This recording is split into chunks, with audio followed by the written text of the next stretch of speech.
रविजातटस्थं श्रीराधामुखाम्भोजपरागभृङ्गं नमामि कृष्णं पशुपाङ्गजातं चन्द्राननां चम्पकपुष्पवर्णां प्राल्वायनीं श्रीपतिचित्तवृत्ते गोपगोपी नयनाब्जभृङ्गीं नमामि राधां वृषभानुपुत्रीम्।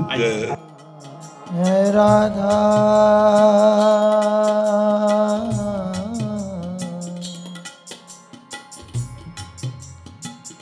राधा राधा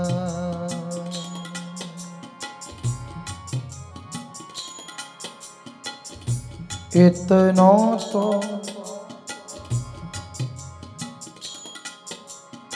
कबहू हसीने हो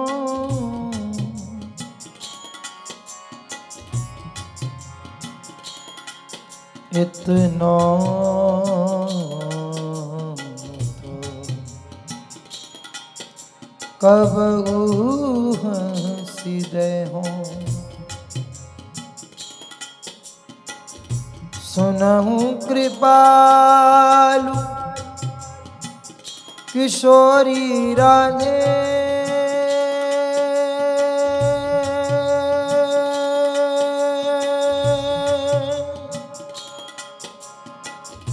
सुनहु कृपालु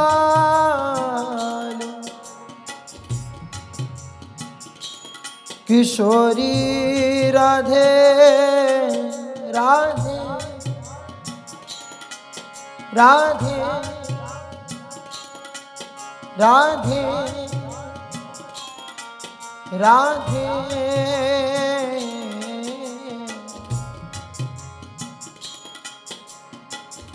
सुनहु कृपाल किशोरी राधे अवसी कृपा की कोल चिते हो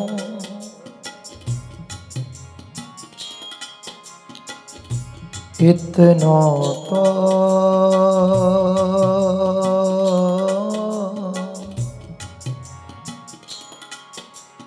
कबहू हसीदे हो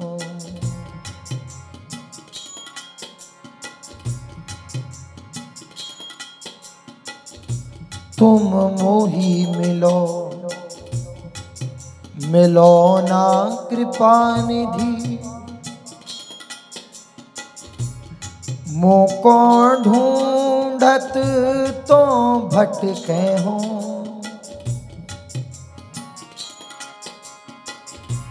तुम मेरी सुनो सुनो ना किशोरी हाँ मोको तो नित दीन रटे हो हाँ तुम मेरी बात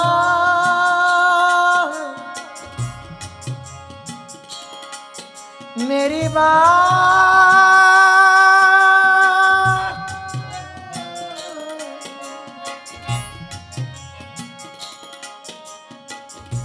तुम मेरी बात गहो ना गहो हंसी भुज पसार मुसो विनय करे हो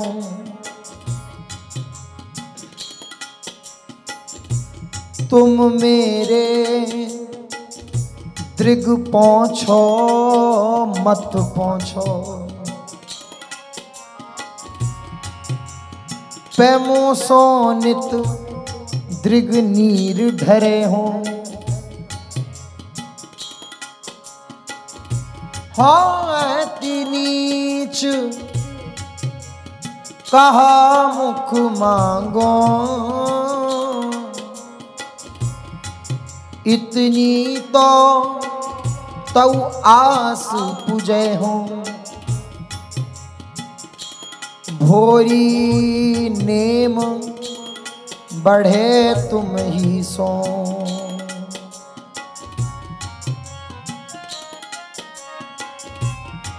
भोरी नेम बढ़े तुम ही सो। सब जग सो संबंध छुड़े हैं, इतना तो अब हंस गए।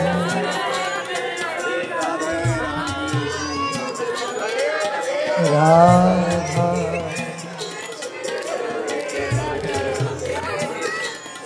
राधा राधा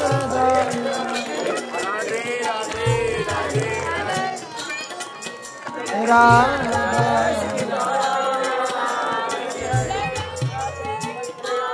राधा